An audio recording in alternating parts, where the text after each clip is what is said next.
గరిడపల్లి మండలం రాయనగూడెం గ్రామ పంచాయతీ పరిధిలో ఉన్నాము. పార్టీ సీనియర్ నాయకులు మాజీ ఎంపీటీసీ బెక్కం అంజయ్య గారు మనతో పాటు ఉన్నారు. నమస్కారం సార్. నమస్తే అండి. సార్, మీరు గతంలో మాజీ ఎంపీటీసీగా గెలవడం జరిగింది సార్. మీరు ఎంపీటీసీగా గెలిచిన టైంలో ఆ పరిధిలో ఎలాంటి అభివృద్ధి సంక్షేమం జరిగిందంటారు సార్? టీఆర్ఎస్ పార్టీలో మేము ఎంపీటీసీ గెలిచినాం. అయితే అప్పుడు మాకు మండలంలో కానీ ఎక్కడ కానీ ఏ నిధులు రాలేదు. నాకు ఇచ్చిన రెండు బోర్లు. ఆ 2 బోర్లు ప్రజాసేవ చేసుకుంటూ నాకున్న పరిధిలో నేను ప్రతి ఇంటికి డోర్ టు డోర్ పోయి ఏ సమస్యలు ఉన్నా పోలీస్ స్టేషన్లు కానీ మంచి అయినా షెడ్ అయినా దాన్ని పరిష్కరించుకుంటూ పోతాం. గవర్నమెంట్ అభివృద్ధి మాత్రం మాకైతే ఏం రాలేదు సార్. ఎంపీటీసీలకు ఏ ప్రభుత్వాలైనా కూడా ప్రభుత్వాల నుంచి ప్రోటోకాల్ కానీ గౌరవం కానీ ఎలా దక్కేది? అసలు ప్రోటోకాల్ అనేది ఎంపీటీసీలకు లేదు. మేము పోతే అసలు మనకు అక్కడ పూట నాతో వచ్చిన ఎంపీటీసీలు కానీ ఎవరు కానీ మాకు ఫోటోకాల్గా వాళ్ళ ఇష్టం అయితేనే చేసేది. మండలంలోనే ఒక సిఫారసు చేసేది, కానీ గ్రామ పంచాయతీలో ఫోటోకాల్ కానీ ఏది కానీ అసలు మంచిగా అనేది అసలు చాలా ఇబ్బందికరంగా ఉన్నది సార్. జిల్లా పరిషత్ నుంచి మండల పరిషత్ నుంచి మీకు రాష్ట్రాల నుంచి కానీ కేంద్రాల నుంచి కానీ ఫండ్స్ అంటే నిధులు ఏ విధంగా వచ్చేది? మీరు అభివృద్ధికి ఎలా ఖర్చు చేసేవారు?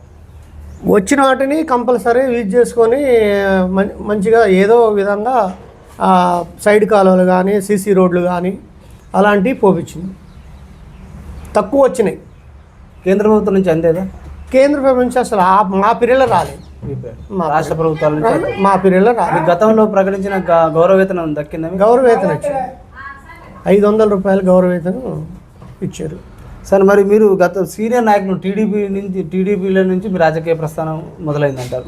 మరి అప్పటి నుంచి ఇప్పటి వరకు మీరు చూస్తున్న రాజకీయాలు ఎలాంటి మార్పు వ్యత్యాసం కల్పిస్తుంది అంటారు? అప్పటి నుంచి ఇప్పటి వరకు అయితే కొంచెం ఇంప్రూవ్ అయింది. ఎక్కడనైనా అభివృద్ధి కార్యక్రమాలు మాత్రం కొంచెం జోరుగా మంచిగా నడిచినాయి.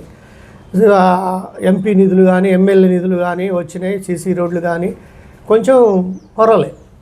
గత 10 ఏళ్ళ బీఆర్ఎస్ పైన ఎలాంటి అభివృద్ధి జరిగిందంటారు? అప్పుడు వచ్చినది అసలు టీఆర్ఎస్ ప్రభుత్వం 2వ పీరియడ్లోనే వచ్చింది, కానీ ఫస్ట్ పీరియడ్లో అసలు ఏవి అభివృద్ధి అనిపించలేదు, ఏది జరగలేదు. నేనున్న దాంట్లో అదే, కానీ ఏది అభివృద్ధి ఏం లేదు. వాళ్ళు వస్తే మండలంలో వచ్చింది, ఎంపీటీసీలకు వేయలే.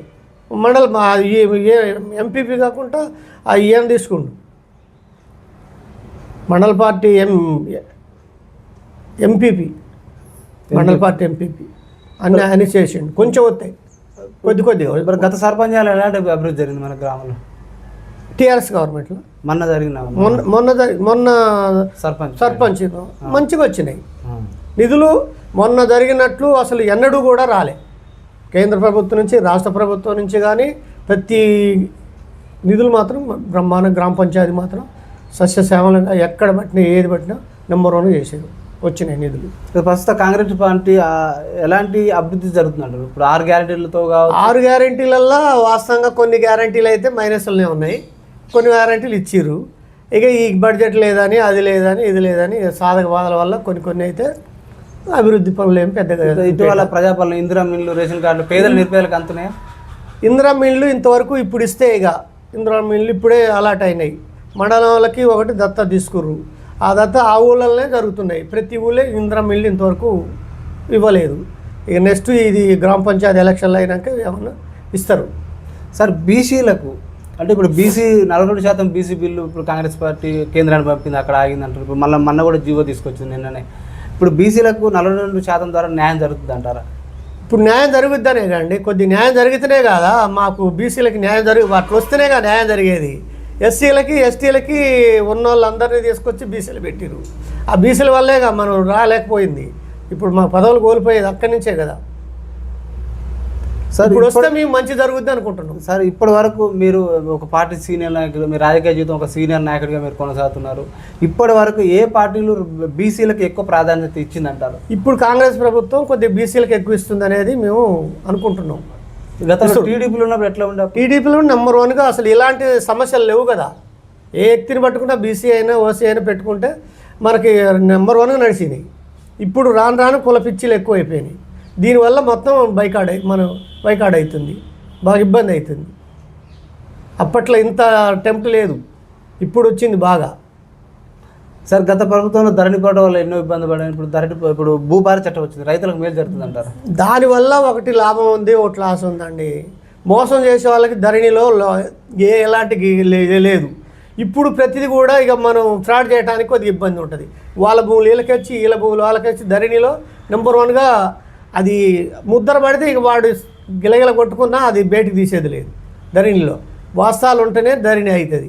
ఇప్పుడు ఏదో విధంగా ఎంఆర్ఓ దగ్గరికి పోవటం, ఎంతో కొంత ఏదో సారి చూడండి నాది తాతల కాంచి వచ్చింది, అట్లొచ్చింది ఇట్లొచ్చింది అని మనం చేయించుకోవడానికి అవకాశాలు ఉన్నాయి. అప్పుడు అవకాశాలు లేవు.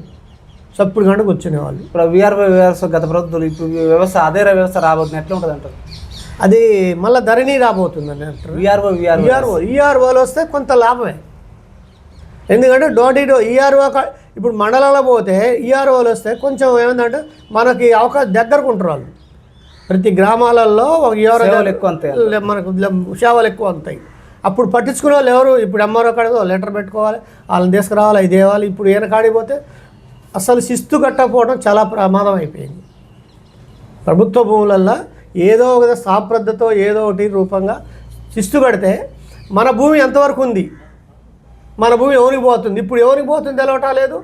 అది ఎప్పుడైనా చూసుకుంటే భూమి శిస్తు కట్టాలంట. భూమి శిస్తు కట్టాలి, కంపల్సరీ కడితేనే ఒక రైతుకి మనకి ఏదో ఉచితంగా వస్తుంది కదా అని మనం ఏదో చేస్తే అంతకన్నా ఎక్కువ లాస్ అయిపోతుంది. ఒక్కొక్కరు పోయి మండలంలో తీస్తే సంవత్సరం క్రితమే నీ భూమి ఏరవానికి ఎక్కిందని అంటారు. ఏరవానికి ఎట్టెక్కుద్దండి, ఏముంది, లింక్ డాక్యుమెంట్ ఉందా, ఏ లెక్క ప్రకారంగా ఎక్కిందంటే ఇంకో మళ్ళీ వాడు అది పెట్టిండి వీడు ఇది పెట్టిండి అని ఏర్పాటు చేయించి మళ్ళీ దాన్ని మనం లైన్లో తీసుకోవాల్సి వస్తుంది. అదే మనకి వస్తే ఒక 50 రూపాయలు తీసుకుంటే ఎంత సాగు చేస్తుంది, ఎంత నా భూమి ఎంత ఉంది, ఎంత విస్తీర్ణం ఉంది, ఎంత సాగు ఉంది అని మనకు తెలుస్తుంది కదా. ఇప్పుడు మనకి ఏం తెలుస్తుంది? ఎవడో అనామకుడు ఉంటాడు, ఆ అనామకుడు ఏం చేస్తాడు? ఇంటికాడే కూర్చుంటాడు, నేను గట్టేది లేదు అంటాడు, తింటాడు, ఇంటికాడ కూర్చుంటాడు. కానీ మరి వాడిని తెలియదు కదా, వాడు లాస్ట్కి వాడి భూమి అమ్మిన నాడు వస్తుంది ఆయనకి.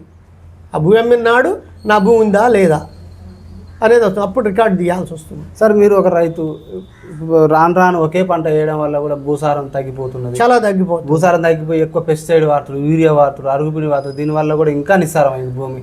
ఇవి వాడకుండా ఉండాలంటే అదేది సేంద్రియ ఎరువుల పెంపకం వైపు రైతులు మళ్ళాలంటే మీరు ఒక రైతుకి ఏం సూచన చేస్తారు, వ్యవసాయానికి కానీ రైతులకు కానీ? మీరు చెప్పిన ప్రకారంగా సేంద్రియ ఎరువులు వస్తే మంచిది. కానీ ఇప్పుడు ఈ సేంద్రియ ఎరువులు బండిచ్చి వీళ్ళు పురుగు మందులే తాగుతారు ఉన్న రైతులు. బాగా అలవాటు పడిపోయారు. 40 బత్తాలు 50 బత్తాలు బంతేనే ఆయన ఖర్చులు వెళ్తున్నాయి. ప్రతిదీ ఒక కూలోడికి 1000 రూపాయలు లేకోకుండా ఎలాంటిది లేదు. ఒక ఎకరం వేస్తే 5000 కాంచి 4000 పైన ఉన్నది. అలాంటప్పుడు సేంద్రియ ఎరువులు వేస్తే మనం తినడానికి అయితే ఒక ఎకరం పెట్టుకొని దాని డెవలప్మెంట్ ఏ విధంగా చేసుకొని మళ్ళీ ఇంప్రూవ్ కావాలి. కానీ ఫస్ట్ నుంచి మనం వేయాలంటే అసలు మన పిల్లలు చదివించుకోలేము, మనకి ఆ ఇన్కమ్ రాదు, మన వల్ల ఏ పనులు కావు. సార్ మన తాతల ముత్తాతల నాటి వ్యవసాయం ఎందుకు కుంటుపడిపోయింది అంటారు? అంటే పశుపోషణ తగ్గిపోయింది, పాడి పరిశ్రమ తగ్గిపోయింది, వీటి వైపు ప్రజలు వ్యవసాయదారులు ఎందుకు అటువైపు మళ్ళలేకపోతున్నారు అంటారు? ఆ రోజుల్లో ఉన్నది ఒక ఎకరం సారు, ఒక మంచిగా ఉంటే 2 ఎకరాలు 3 ఎకరాలు ఉన్న దాంట్లో మంచిగా దున్నుకొని సేంద్రియ ఎరువులు వేసుకొని మన ఈ కట్టెలన్నీ దొక్కునేది, ఎంపల కట్టెలు అవి ఇవి, జీలుగు మన గొడ్ల ఎరువు అలాంటిది వేసుకున్నప్పుడు మట్ట సగం పండుకునేది. ఇవాళ 50 ఎకరాలు చేస్తున్నాం, ఒక ఆయనకి 50 ఎకరాలు చేస్తున్నాం. ఆ 50 ఎకరాలు చేసినప్పుడు ఒక ఎకరానికి వచ్చి 30-40 వేలు ఖర్చు వస్తుంది. మనం ఆ 30-40 వేలు మనకి ఏ విధంగా దాని మీద వెళ్తుంది? దాన్ని అనుసారం ఏంటంటే పంటను మార్చాలి. పంటను మార్చినప్పుడు కొంత మనకి అది బలపడుతుంది ఆ భూమి. మనం మొత్తం సాగర్ నిలుస్తుంటారు, మొత్తం చేయం చేసుకోవటం రాకుంటే ఇట్లానే చూస్తున్నారు తప్ప కూరగాయలు పండించడానికి ఇక్కడ ఈ ఏరియాలో మాత్రం కూరగాయలు పండేరు, కోతలు బెడదలు. దానివల్ల బాగా ఇబ్బంది. ఏది వస్తే పొలం దున్నటం వేయటం, సప్పుడు గంట మంచిగా కలిపి తీసుకోవటం, యూరియా వేయటం, యూరియా తగ్గిందంటే మళ్ళీ వేయటం. దానివల్ల బాగా సేంద్రియ ఎరువులది మంచిదే, కానీ మన వల్ల అమలు కాదు.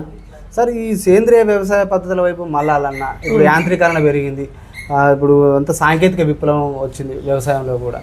దీనిని అంటే ప్రభుత్వాల నుంచి వ్యవసాయానికి రైతులకు ఏమైనా ఇంకా ప్రోత్సాహకాలు అందాలంటారా? ఇప్పుడు ఈ రైతుల నుంచి కూడా ఏమైనా మార్పు రావాలంటారు? ఒకే పంటను కాకుండా వేరే పంటల వైపు మళ్ళాలంటే అది సార్ ఎలాంటి స్పందన రావాలంటారు? అలాంటి స్పందన కావాలంటే ప్రభుత్వం ద్వారా ఒక దానికి స్కీమ్ ఉండాలి. నీకు ఈ ఎకరం వేస్తే ఒక 30,000, ఇప్పుడు ఇట్లే మన దళిత బంధు ఈ అవన్నీ ఇస్తారు కదా, దానికి ఇవన్నీ ఎత్తేసి దానికి కూడా ఒక వేసిన సేంద్రియ ఎరువు చేసిన వానికి ఒక 10,000 అట్లా దాన్ని కేటాయిస్తే అప్పుడు మనకు అవి వస్తున్నాయి మనకి యావరేజ్ అవుతుంది కదా అని పంట మార్పిడికి వస్తాడు. మనం ఉత్తగానే చేసుకుంటే పంట మార్పిడి వాడు చచ్చినా అట్లే చేస్తాడు తప్ప ఇక మళ్ళీ పంట మార్పిడి అయితే ఉండదు. ప్రభుత్వం ద్వారానే మనం దాన్ని కొంచెం డెవలప్మెంట్ వస్తే మారిపోతారు. సార్ ఇప్పుడు ఈ ప్రకృతితోటి సిద్ధపడి ఉన్న వ్యవసాయం ఇది. ప్రకృతి అకాల వర్షాలు వచ్చి కూడా పంటలు నష్టపోయి రైతులు 6 కాలాలు పండించడం కూడా కన్నీరే మిగులుతుంది. మరి కేంద్ర రాష్ట్ర ప్రభుత్వాల నుంచి ఏమైనా ఇన్పుట్ సబ్సిడీ కానీ ఇన్సూరెన్స్ పద్ధతులు కానీ రైతులకు ఎలాంటి మేలు ప్రోత్సాహకాలు కేంద్ర రాష్ట్ర ప్రభుత్వాలు అందుతున్నాయంటారు ఒక రైతుగా? అప్పుడు అందినప్పుడే కాండి మారేది. ఇంతవరకు అయితే ఏం అందటాలేదు అది ఇక్కడ మన దగ్గర. అలాంటి స్కీములు వచ్చినప్పుడే మేము ఒక గతంలో 5 సంవత్సరాల క్రితం ఒక ఒడ్లు తీసుకొచ్చారు నేడింజర్ల నుంచి. అవి మన ఆ ఒడ్లని సంపర్కం చేయాలంటే అప్పుడు చంద్రబాబు కరువులో మరి మీరు సంపర్కం చేయాలంటారు, ఇది ఒక బస్తాకు వస్తే 5,000 అంటున్నావు, బాగానే ఉంది, మరి మాకు ఈ పంట పండకపోతే మా పరిస్థితి ఏందని అడిగినాం. నీకు పంట పండినా పండకపోయినా నీకు ఎకరానికి 15,000 ఇస్తా, మీరు వేయండి, ధైర్యం చేసి వేయండి అంటే అప్పుడు మేము వేసినాం. ఒక 5 ఎకరాలు వేసినాం.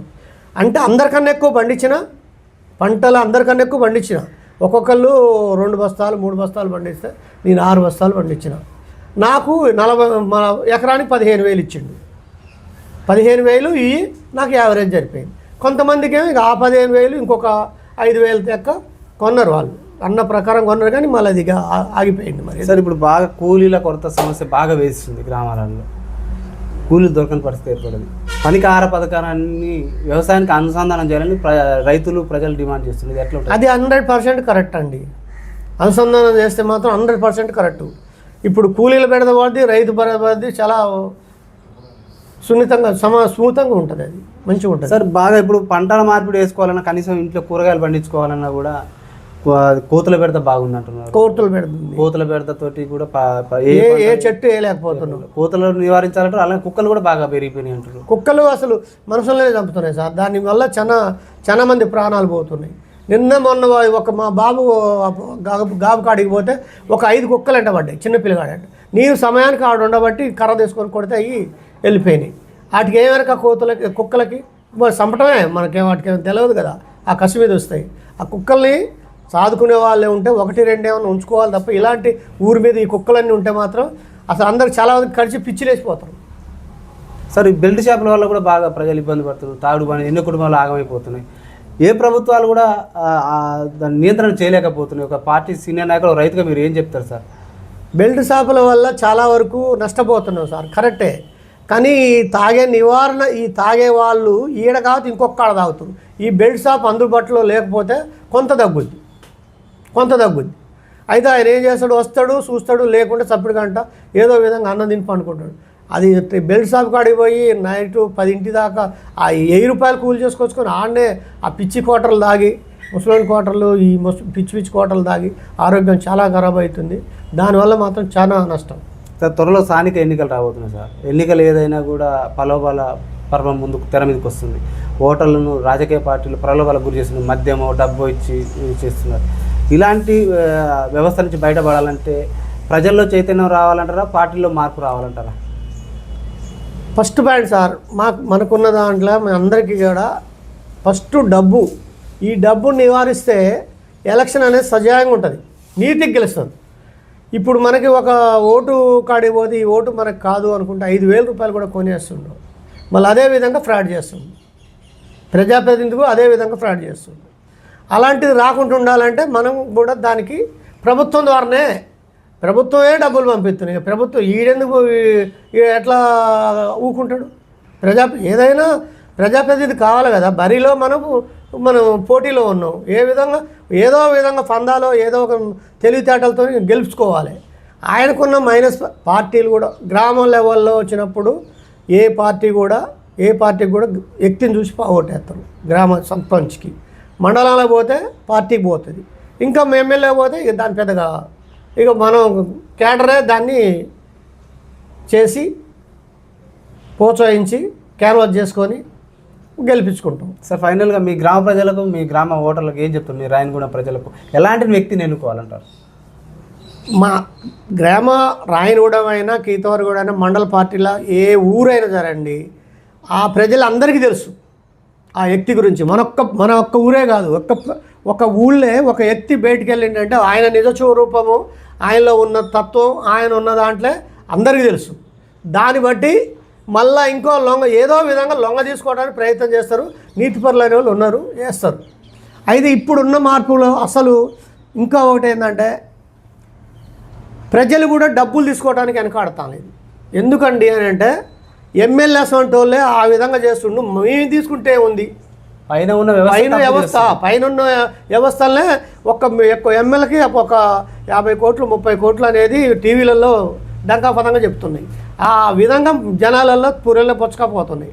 మనం ఎందుకు తీసుకోకూడదు? ఆయన గెలిచి మనకి ఏం చేస్తాడు, అయ్యాలు మనకు పుణ్యం చేస్తుండా అనేది అలాంటి ఆలోచనలు వచ్చినాయి. అలాంటివి రావాలంటే ఎక్కడైనా కొద్దిగా స్వచ్ఛందంగానైనా ఉండాలి. కొంత అస్సలు నీతికి బతకాలంటే ఎవడు బతకలేడు.